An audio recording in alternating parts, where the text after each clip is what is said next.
V2, né? Essa é a primeira parte. Então a gente vai ver análise diferencial, depois camada limite, perda de carga e eu acho que... sim, Bernoulli.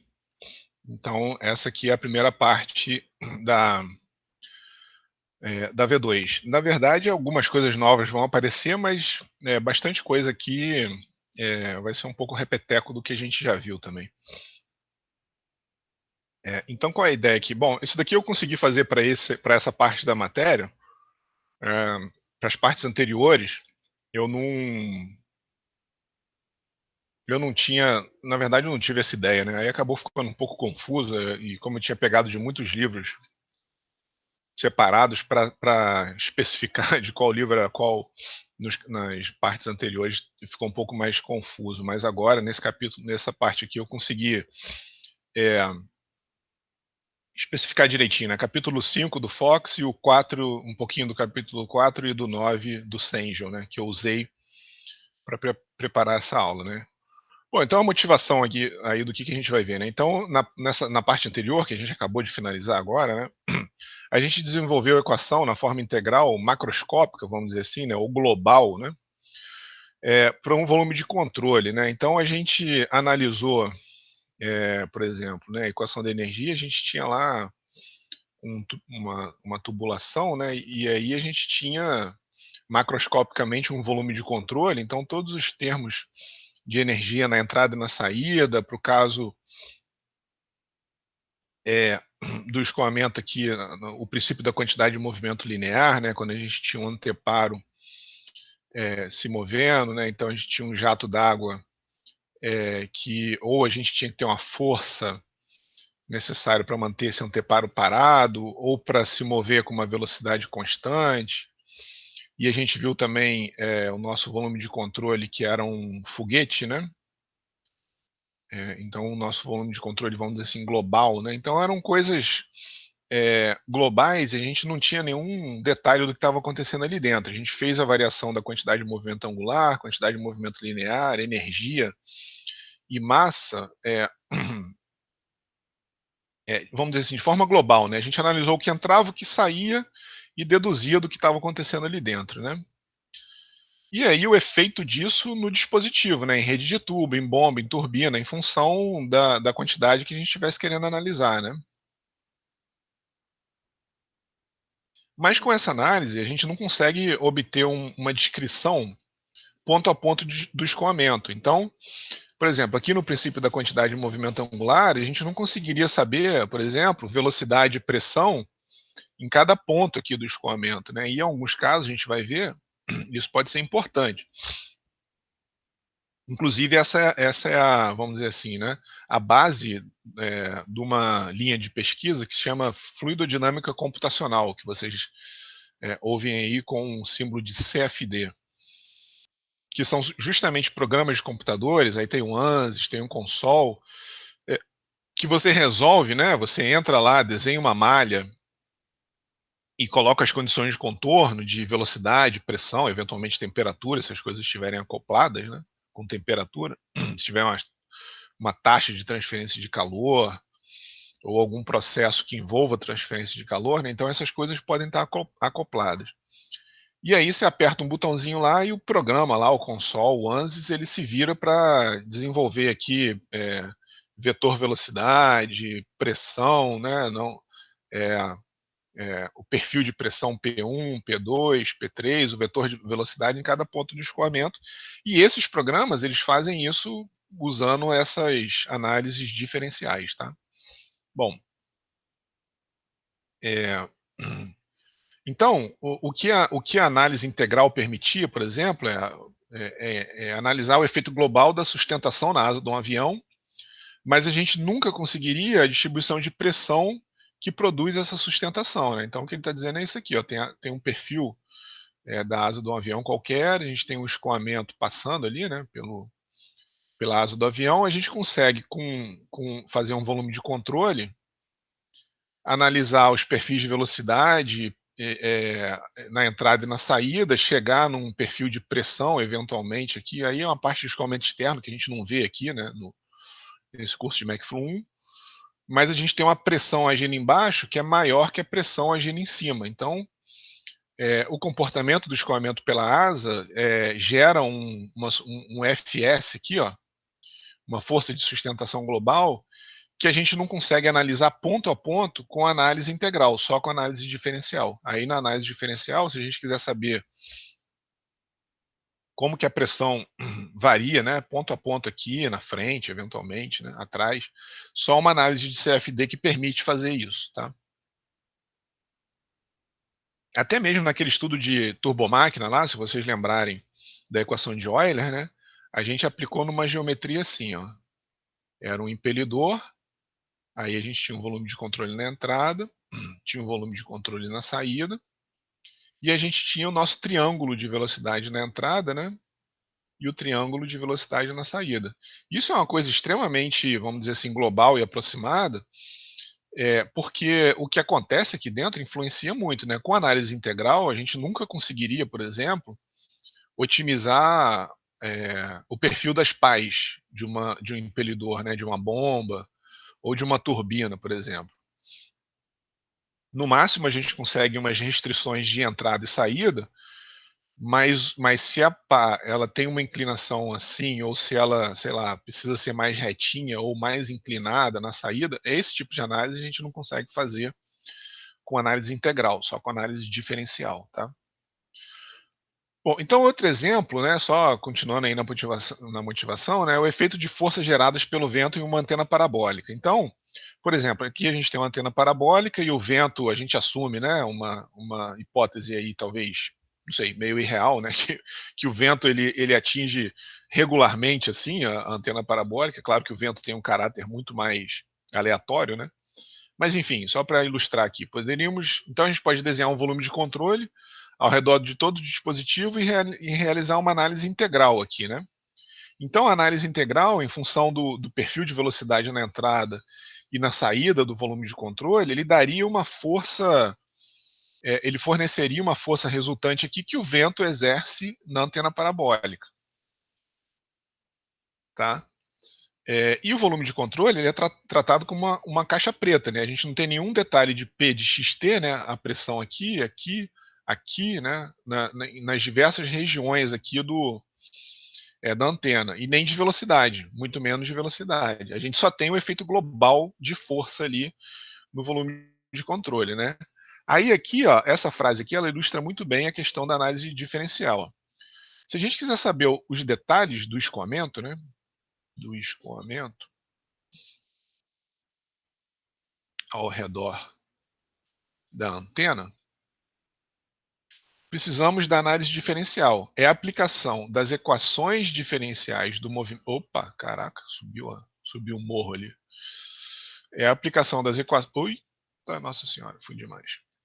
É a aplicação das equações diferenciais do movimento do fluido para todos os pontos. Essa é a ideia básica da análise diferencial.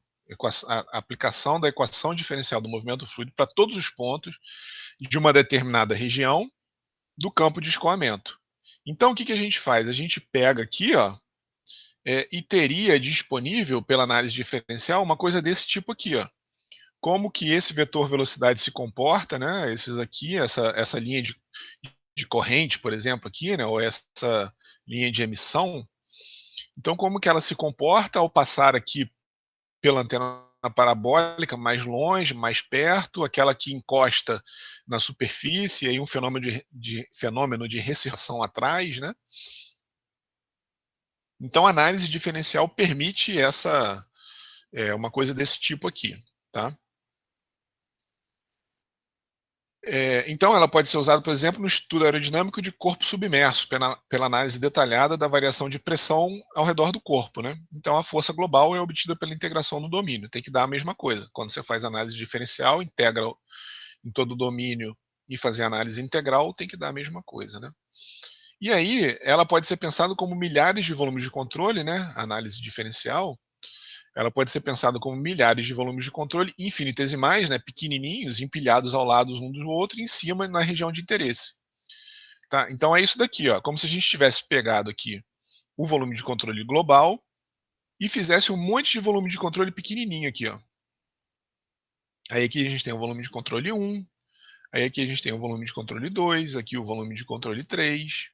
Então observa que a análise diferencial ela se apoia também na análise integral para a gente chegar nas equações do movimento. Tá? Então essa estratégia a gente vai usar para conservação da massa e da quantidade de movimento linear. Tá? E aí a gente tem, né, V1, P1, Rho1, V2, P2, Rho2, V3, P3, Rho3 em cada região. E aí, para resolver aí, só que o negócio é um pouquinho mais complexo aqui, né? Quando a gente está em análise diferencial, a gente vai cair em equações diferenciais, né? Que precisam ser resolvidas. E para equações diferenciais ser resolvidas, a gente vai precisar de condição de contorno, condição inicial. Elas podem ser acopladas. A conservação da massa com a quantidade de movimento linear, elas eventualmente podem ser acopladas tridimensionais, e elas podem inclusive ser acopladas com a equação da energia. Se a gente tiver uma taxa de transferência de calor acontecendo em algum processo aqui em análise, né, do campo da região de interesse, a gente pode estar acoplado com a energia também. Então a coisa pode se tornar bem complexa. Tá? Equações diferenciais parciais, né, não são nem ordinárias. Então a coisa pode ser bem complicada no análise diferencial, mas só ela que permite uma análise, uma coisa desse tipo aqui, né? Que são aqui uns exemplos de CFD, né, de fluidodinâmica computacional. Então a gente tem aqui essas equações resolvidas, por exemplo, para o campo de escoamento em torno da asa do avião. Então a gente consegue enxergar fenômenos de recirculação atrás da asa, como que o ar se comporta ao passar, sei lá, né? O que acontece aqui, ó? Entre no momento que ela passa pela asa e eu não sei o nome desse elemento aqui de trás, não sei se é aileron, enfim, ou asa traseira, eu não sei direito as nomenclaturas de aviação, né? Mas enfim, no momento que ele passa por esse elemento aqui traseiro do avião, né? Se aqui acontece alguma perturbação que afeta a aerodinâmica aqui na parte de trás, né? No leme aqui, então a gente tem aqui eventualmente velocidade e pressão, aqui não dá para ver direito a escala, se isso aqui é velocidade ou pressão, né? Se for velocidade, o vermelho é o menor ponto, se for pressão, o vermelho é o maior ponto. Eventualmente aqui é pressão, porque parece que tá alto ali, são regiões de pressão alta, e o azulzinho parece que é zero, então pode ser que seja pressão manométrica isso. Então aqui parece que é uma distribuição de pressão ao longo do escoamento.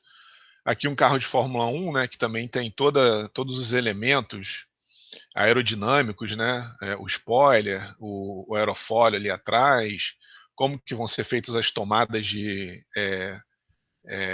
ar para resfriamento do motor, para minimizar o arrasto, né, qual o arrasto que o pneu, o arrasto é a força contrária ao movimento, né, o arrasto que o pneu causa, né, no escoamento. Então esses fenômenos eles só podem ser determinados e só podem ser estudados com esse grau de detalhe com análise diferencial. Aqui, sei lá, aqui é um túnel de vento, né? Isso daqui não é uma simulação computacional. Aqui é a gente olhando um túnel de vento. Então são as linhas aqui de corrente, eventualmente, né? Se for em regime permanente, linha de corrente, linha de emissão e trajetória coincidente, para o escoamento em torno da asa do avião e também mecânica dos fluidos pode ser usado, esse tipo de análise, né, pode ser usado para estudar corrente de ar, corrente marinha, né? Aqui no caso seria massas de ar que eventualmente estão viajando pelo planeta, né? Tá? Então a gente tem regiões mais quentes, mais frias, né? Os fenômenos de circulação aí e tudo mais. Então essa vamos dizer assim, uma motivação, né, de estudar análise diferencial. É a base que permite determinar, desenhar, vamos dizer assim, aí você se pergunta, né, pô, mas por que esses detalhezinhos aqui do spoiler aqui estão ali? Por que tem essa entrada? Isso é uma análise que foi feita por simulação, e é claro que depois da simulação numérica isso tem que ser colocado na prática, né? Isso tem que ir para um laboratório para fazer uma coisa desse tipo aqui, né? Um túnel de vento. Então, nenhum carro pode ser 100% projetado usando técnicas de simulação, porque por melhor que seja o modelo, né, por melhor que essas equações aqui que eu descrevi aqui embaixo, que a gente vai começar a ver hoje, por melhor que elas sejam escritas, isso daí é o mesmo paradigma lá da previsão do tempo, né? Você pode fazer uma previsão do tempo hiper precisa, mas ele vai demorar tanto, o seu modelo vai demorar tanto para rodar que o dia vai chegar e a sua previsão ainda não foi feita, né? Então é um paradigma entre precisão e tempo razoável de estimação, né? Então é claro que, por melhor que seja o seu modelo, você nunca consegue modelar com fineza de detalhe todos os mínimos detalhezinhos do escoamento. Então, por mais bonita que essas imagens sejam aqui, que você tem esses vórtices aqui, né, esses fenômenos no escoamento, mas na prática mesmo, se isso é verdade ou não, só na vida real mesmo, né? Porque, observa, isso daqui tudo é feito para fazer uma análise global de força de arrasto. E aí, só na corrida mesmo que você vê se a potência que o motor está consumindo para vencer o arrasto, ele é de fato aquilo que foi previsto por essas técnicas de simulação, tá? Bom, então isso aí foi uma motivação, né, para esse estudo, é muito importante, porque é a base de todo o estudo de CFD, que vocês vão ver eventualmente uma introdução também lá em MacFlu 2, mas que eventualmente alguns de vocês queiram trabalhar aí profissionalmente em algum momento da vida, né? Bom, então da mesma forma que a gente viu a análise integral, para análise diferencial a gente vai começar com a conservação da massa, que também é chamada, né, de continuidade, sinônimo, né?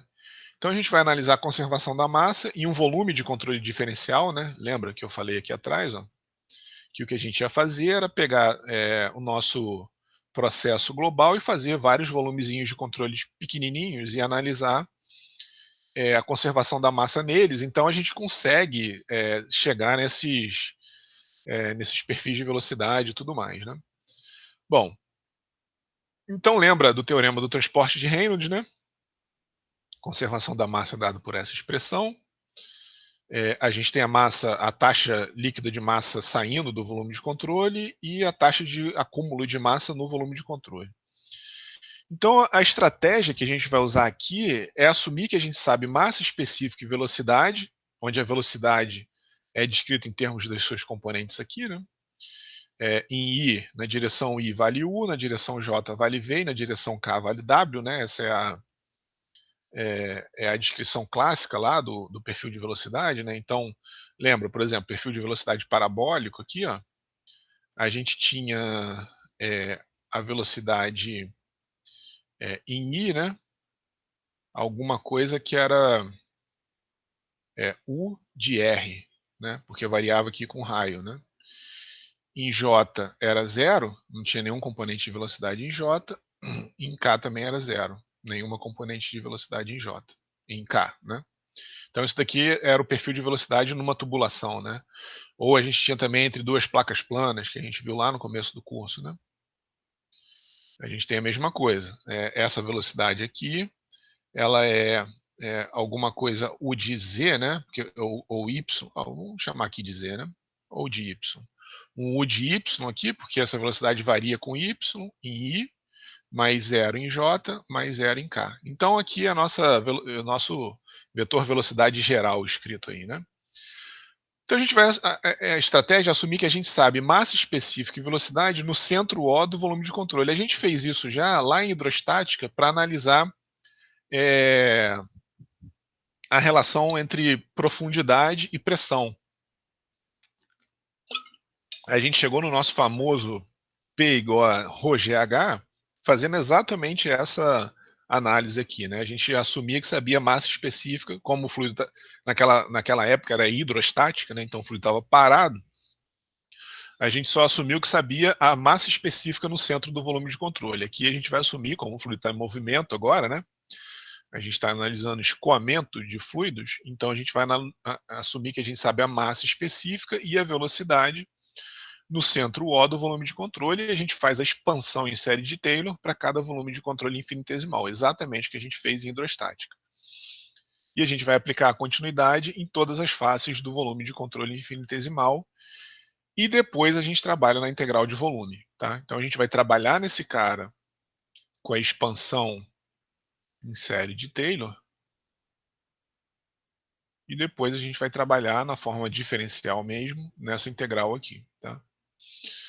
Isso que a gente vai fazer. Então, olha só, vamos fazer a análise das propriedades em cada uma das 6 superfícies de controle, e aí a gente está considerando aqui, ó, como se fosse um volume de controle aqui tridimensional, né? Como se esse volume de controle ele entrasse ali também para dentro da tela, né? Tá? Então essa é a hipótese. Então a gente tem 6 faces aqui, 1, 2, 3, 4, 5, 6, né? Então a gente vai fazer essa análise para cada uma das 6 faces ali do volume de controle, né?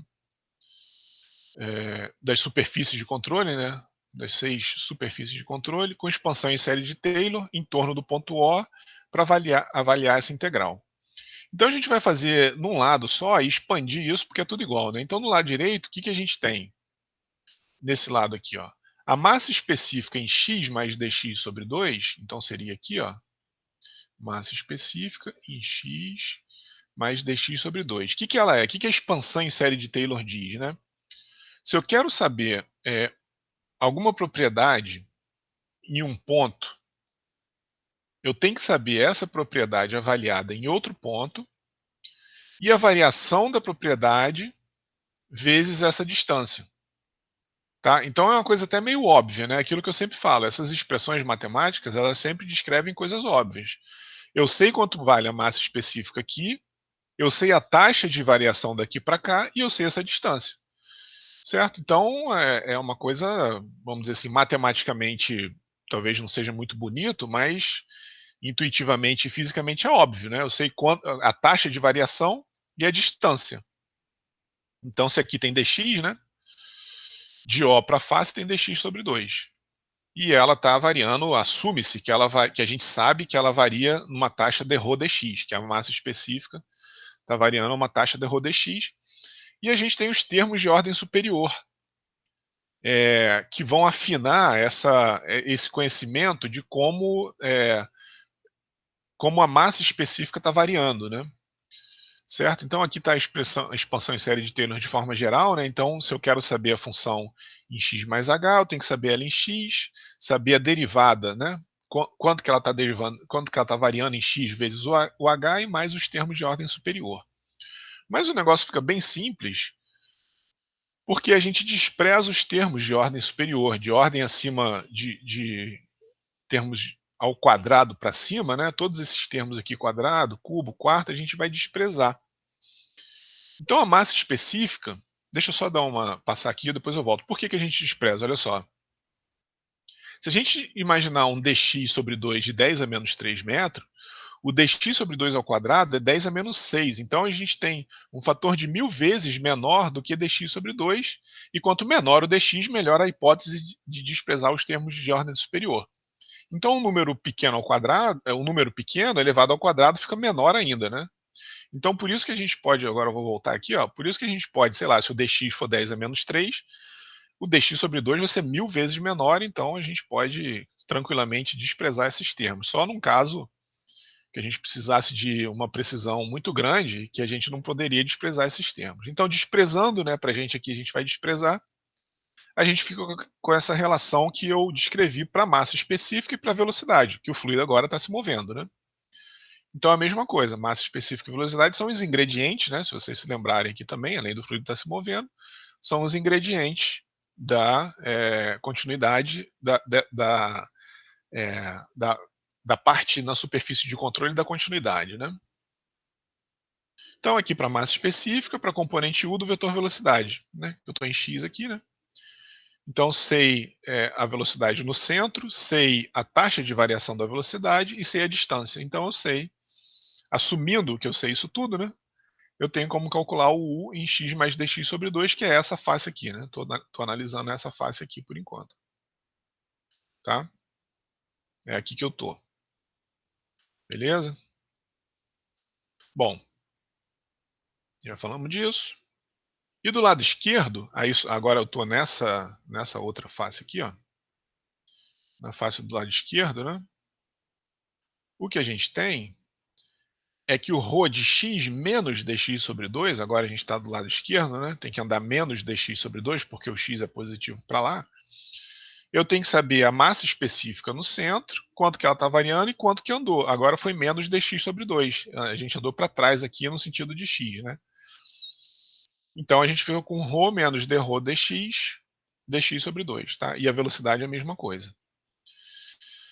Lembrando que esses termos aqui, ó, que são esses termos do lado direito, são todos avaliados em O, né? Eu tenho que saber em O as propriedades e como elas estão variando e a distância, claro, né? Tá?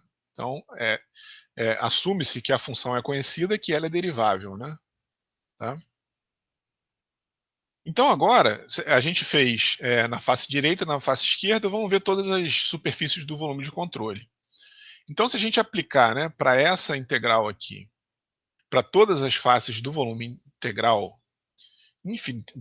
do volume de controle infinitesimal, o que a gente tem é esse slide extremamente não muito amigável, mas se a gente destrinchar ele aqui devagarzinho, as coisas vão ficar claras. Olha só, a questão aqui é a seguinte, ó, a primeira coluna aqui é a face, então face esquerda menos x, face direita mais x, face de baixo menos y, de cima mais y, a de trás, né, lá de trás, menos z, e a da frente mais z.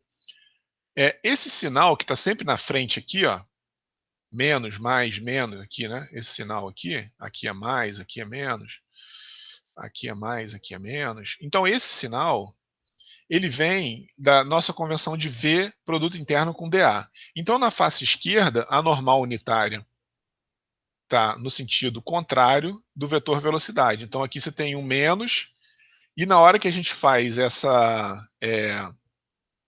aqui que estaria o produto interno, né? Aqui é o V e aqui é o dA. Tá? Então dA dy dz nesse caso, né? dy dz. E o V, né, a expansão em série de Taylor aqui nessa face, nessa aqui, desculpa, né, na esquerda aqui, que eu estou na esquerda, menos x. É U menos du dx sobre 2, certo? Então isso daqui representa o termo de velocidade, isso aqui está representando, opa, deixa eu ir para cá, né, representa a velocidade, esse cara aqui representa a massa específica, representa ali a massa específica, e esse aqui representa o dA, tá? Então, todas essas expressões aqui nada mais são do que a avaliação diferencial dessa integral aqui. Então eu tenho o ρ aqui, V produto interno com dA, o menos indo para lá, né? E aí o ρ tem o menos aqui porque eu estou na face esquerda, né? Ρ menos dρ dx sobre 2, U menos du dx sobre 2, dy dz, tá? Então aqui é a avaliação dessa integral, né? Esse cara aqui é a avaliação dessa integral, o menos vem da convenção VDA, e aqui qual superfície que eu estou. Aí, juntando esses termos aqui, ó, o que essa igualdade diz? Ó? Que eu estou fazendo a distribuição aqui. Ó. Então, o que eu tenho? Esse primeiro termo, ó, ρu dy dz. Olha lá, ρu dy dz. E o menos aqui, né? Menos ρu dy dz. Tá? Aí vai fazendo as distribuições. Ó. Menos com menos dá mais, dρ dx sobre 2, vezes u, vezes dy dz. E aí ele está aqui, ó, meio de u, dρ dx, e aí tem o dx sobre 2 ali, né? dx dy dz, tá? Então nada mais é do que a distribuição. Se vocês fizerem isso daí na mão, né? Vocês vão se convencer. A única observação aqui, ó, em x, em todos os outros termos, por exemplo, mas aqui em x, né? Tem um termo quadrático aqui, tá vendo? Ó, dx que multiplica o dx, que viraria o dρ dx, du dx ao quadrado sobre 2, mas ele foi desprezado pelaquela hipótese que a gente tinha feito anteriormente, na expansão em série de Taylor, que se o dx é pequeno, o dx ao quadrado é menor ainda. Então, por isso que não tem nenhum dx ao quadrado aqui que deveria aparecer, né? Tá? Bom, a mesma coisa para todos os outros termos. A única particularidade é que aqui o mais vem da convenção, né? Na direita aqui, a normal unitária está para fora e o U está para fora também, né? Tá? Então aqui eu tenho mais, e o ρ mais dρ dx sobre 2, porque eu estou fazendo a expansão aqui para frente, né? Certo? Então, simples, aqui não tem nenhuma dificuldade, o slide é meio poluído, mas fazer uma aqui vocês já entenderam todas. Então a mesma relação vale para as 6 faces do volume de controle. Então, se eu adicionar aqui, ó, para todas as 6 faces, se eu pegar aqui, como eu estou na superfície de controle, né, eu somo esse cara com esse cara, e aí, de novo, né, fazendo esse somatório, o dx, dy, dz fica em evidência para todo mundo, né? E para o x eu fico com o d rho dx, né? Tá aqui, ó, o d rho dx aqui, e aí como eu estou somando, esse meio vai embora, mais rho du dx, né? Mesma coisa aqui, mais rho du dx. Esses dois aqui são cancelados, né? Porque é menos esse mais esse, isso se cancela. Eu fico com o d rho dx mais rho du dx, tá? Porque eu estou somando esses dois termos aqui e esse termo em evidência ali, né? Certo? O d rho dx mais rho du dx, a mesma coisa para todos os outros termos. Esses daqui se cancelam, esse cancela com esse cancela com esse, e esses termos aqui se somam, né? Esses dois aqui, triângulozinho aqui com triângulozinho aqui, estrelinha aqui com estrelinha aqui se soma, fornecendo essa relação. Mas observa que o d rho dx mais rho du dx é a mesma coisa que d rho u dx, pela regra da cadeia, né? Deriva a primeira, multiplica pela segunda, mais derivada da segunda multiplicada pela primeira. Então aqui é a regra da cadeia, que eu posso compactar dessa forma aqui, né? Então essa integral na superfície de controle, que é o que a gente estava procurando, ela fica escrita dessa forma: d rho u dx mais d rho v dy mais d rho w dz, dx dy dz. Essa é a integral na forma diferencial, né? É a forma diferencial da integral na superfície de controle, tá? Professor, Oi, fala, Emerson. esse V e o W é o que mesmo? V é a componente vertical da velocidade e W é Ah, a tá. componente em Z da velocidade. Cadê? Acho que eu apaguei. Ah, entendi. Eu E o U apaguei. é em X. Em X, exatamente. Aqui, ó, tá aqui, ó, no volume de controle aqui, ó, tá? Beleza? Então aqui tá geral, né? Como se o fluido escoasse em 3 dimensões. No caso do... Lembra que no caso da nossa placa plana, essa placa aqui sendo puxada com uma certa força e uma certa velocidade, a gente só tinha componente em U aqui, né? U é, era alguma coisa, né? Era um U de Y, né? Porque ele varia em Y aqui, mas o V é zero e o W também é zero. A componente vertical é zero e lá para dentro do papel também, tá? Certo? Beleza. Bom, então essa daqui é a forma tridimensional, né? Forma diferencial 3D, aproveitando o gancho aí da pergunta do Emerson. Então a forma diferencial tridimensional da integral na superfície de controle. Então, né, o fluxo de massa pela superfície de controle na forma diferencial é dado por essa expressão aqui, tá? Tridimensional diferencial, né? 3D diferencial. Então a vazão máxima para dentro ou para fora, bom, enfim, é o que a gente sabe lá do teorema do transporte de Reynolds, né? É a massa específica vezes a componente normal do vetor velocidade vezes a área da face, que avaliado por um volume de controle diferencial forneceu essa forma aqui diferencial. Bom, enfim, em outras palavras, né? É o M ponto, é o ρVNA, que na forma diferencial é aquilo que estava no slide anterior. Então, Vn é a magnitude da velocidade normal à face A, e A é a área de cada face, né? Então, esse é o balanço de massa na superfície de controle, né? Bom, enfim, isso daqui é o que a gente já viu bastante lá. Então, a gente trabalha agora na taxa de variação de massa no volume de controle, na derivada, né, na integral, que é avaliado no volume de controle. Se a gente assumir um volume de controle muito pequenininho, né, então a integral no dV seria o dx dy dz, para um elemento diferencialzinho. Essa integral está fornecendo o volume do volume de controle, e o volume do volume de controle é dx dy dz, né, diferencial. Tá? E aí o ρ está ali dentro, né? E aí o que a gente fica é um d ρ dt dx dy dz. Tá? E a gente está assumindo aqui, né, que o volume de controle é pequeno, que a massa específica é constante para esse volume de controle, mas não significa que não varia de um volume de controle para outro, né? Eventualmente, a gente pode ter um escoamento numa certa região que, por exemplo, aquele da antena ali, né? De repente, o ρ1 aqui é um valor e o ρ2 aqui é um outro valor. Então, a massa específica varia com a posição, né? Tá? Bom, então, substituindo os termos da integral aqui, né? A integral no volume de controle, aqui a integral na superfície de controle. A gente simplifica esse termo aqui, né? Então a gente fica com dρ dt mais dρu dx, dρv dy, dρw dz igual a zero. Então, é a forma geral da equação da continuidade diferencial, geral que eu estou querendo dizer aqui, né? Tridimensional. Em contraposição com a forma geral da equação da continuidade integral. Então, aqui, diferencial e aqui integral, tá? E elas são equivalentes. Se eu pegar aquele monte de volume de controle e avaliar isso de forma global, né? Se eu vier aqui atrás, ó, que é o que eu tinha feito aqui, ó. Se eu analisar de forma global esses volumes de controle aqui, ó, né, eu estou fazendo aquela forma diferencial permite avaliar em cada volume de controle. Se eu pegar todos os volumes de controle e analisar o balanço, a conservação da massa, tem que dar a mesma coisa se eu fizesse análise integral, tá? Então, se eu estiver querendo só um balanço global das coisas, não precisa ficar resolvendo a análise diferencial.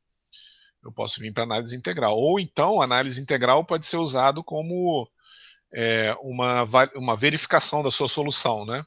Você vai lá e faz uma análise diferencial e depois faz uma análise integral que é mais fácil, só para verificar se você não errou em conta, eventualmente. Né? Tá? Essa é uma estratégia que se usa em programação, por exemplo. E aí, ó, o operador nabla, né, o produto interno do operador nabla, que é definido dessa forma, né, essa é a definição do operador nabla, é o dρ de dx na direção y, dρ de dy na direção j, e o dρ de dw na direção k, aplicado a uma função, fornece o fluxo líquido da quantidade analisada. Então, essa é a definição lá que a gente usa da matemática. Então, se a gente aplicar o nabla aqui, ó, sabendo que esse termo aqui da continuidade pode ser simplificado com a aplicação do nabla, a gente pode dizer que é o produto interno do nabla com ρv, né? Que aí eu estou aplicando esse cara aqui nesse cara aqui, né? Quando eu faço o produto interno, né? Quando o produto interno ali. Então, esse cara nesse cara, né? E essa derivada nessa derivada. Então, é o produto interno do nabla com o ρv. Então, isso fornece o divergente do ρv, né? É outra definição lá de matemática. Né? E aí a gente pode escrever, né, uma forma compacta da continuidade diferencial, é o dρ dt, é o divergente de ρv igual a zero. Tá? Então essa vamos dizer assim, a condição, né, para que a massa se conserve. Né? Escrever de forma diferente, escrito de forma diferencial é isso. Então, dois casos especiais. Né? Se a massa específica for constante, a gente pode tirar o ρ para fora aqui e o dρ dt é zero. Né? Então, a gente fica que o grade V é igual a zero. Né? Então, a condição da continuidade, né, a conservação da massa, ela se torna uma relação só de velocidade aqui, né, diferencial. Então, du dx mais dv dy mais dw dz tem que ser igual a zero para a massa se conservar, né, em um escoamento incompressível.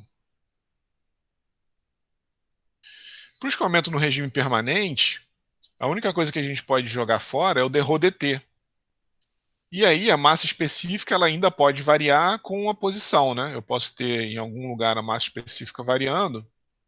Então ele ainda pode ser compressível, né? Em regime permanente a gente ainda pode ter um escoamento compressível. Então o escoamento incompressível não entra massa específica na análise, e em regime permanente eu ainda posso ter um escoamento compressível, né? Então eu fico com o divergente de ρV igual a zero. E aqui no escoamento incompressível, o divergente de V é igual a zero. Tá? Bom, um exemplo aí para terminar a aula. Então, escoamento incompressível, bidimensional. O campo de velocidade é dado por essa expressão aqui. Então, a componente U varia com 0,5 mais 0,8x.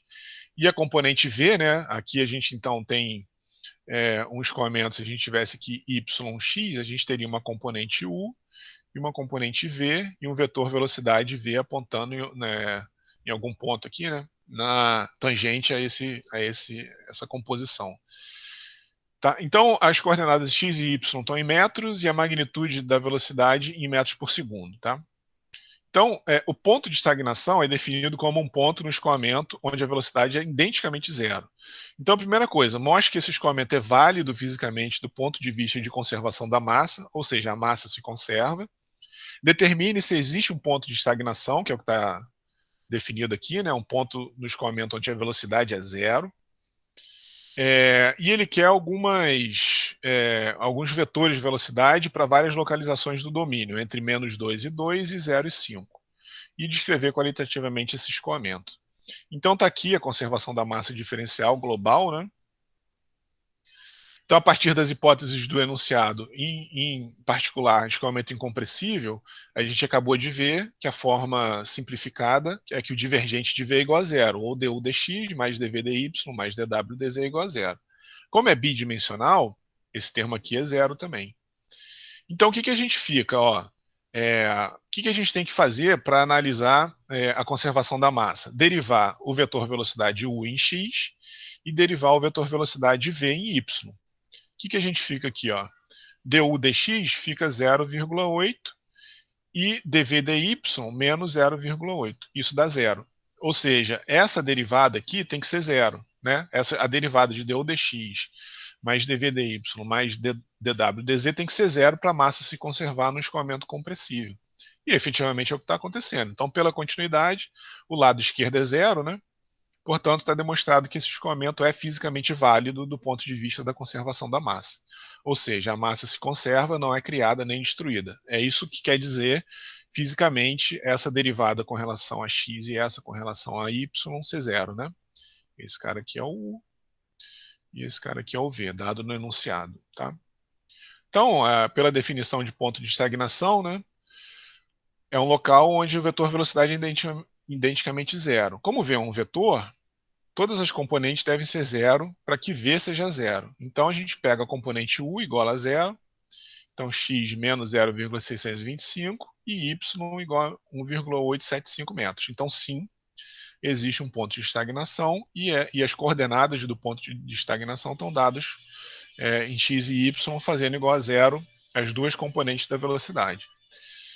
Então, Então ele quer saber agora, para a gente desenhar os vetores de velocidade em diversas localizações entre -2 e 2 e 0 e 5.